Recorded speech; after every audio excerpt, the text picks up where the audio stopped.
Here's the iPhone 6. We're going to go ahead and turn it off, and then grab your pentalobe screwdriver and take out the bottom 2 screws next to the charging port. If you need the pentalobe screwdriver, check the video description below. I'll have parts and tools listed down there. Grab your suction cup and lift up on the screen just a little bit, and then get your pry tool under there and pry up on the metal frame of the screen. Make sure not to bend it too much or else you will crack the screen, and we don't want that. Go ahead and lift up the screen. If you're not going to take the screen off for this repair, make sure to leave it at the 90 degrees so you don't damage any of the ribbon cables, just like that. Here are the 2 screws over the charging port connection and the battery connection, so take out those 2 screws and remove the metal bracket like this.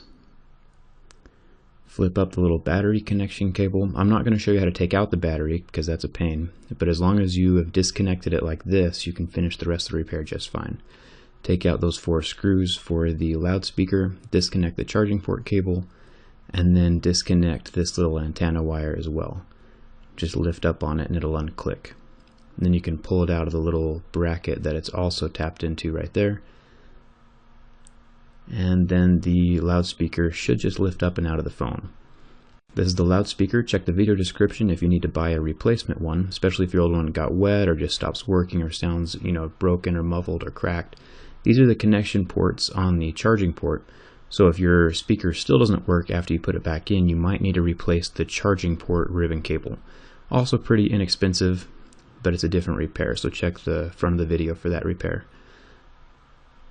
Screw those 4 screws in, clip the wire cable back into the little bracket, and it took me a couple tries to get this to pin back on just because it's so small. You hear a satisfying little click as it goes back in, and you'll know that it's in. Just make sure not to put too much pressure or you'll bend it.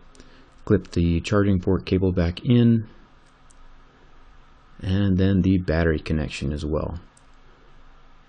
A little metal bracket, and make sure you get those 2 screws in. These little guys right there. And then just fold the screen back down, and you're going to want to take the top of the screen and kind of snug it up into place so that it's flush with the edge of the phone. Otherwise the rest of the screen's not going to click back down as you go along the edges like this. Anyway, pretty simple repair. Get those bottom 2 screws back into the phone and you are set. If you have any questions, be sure to leave them in the comments below. Don't forget to like this video if it helped you, and don't forget to subscribe.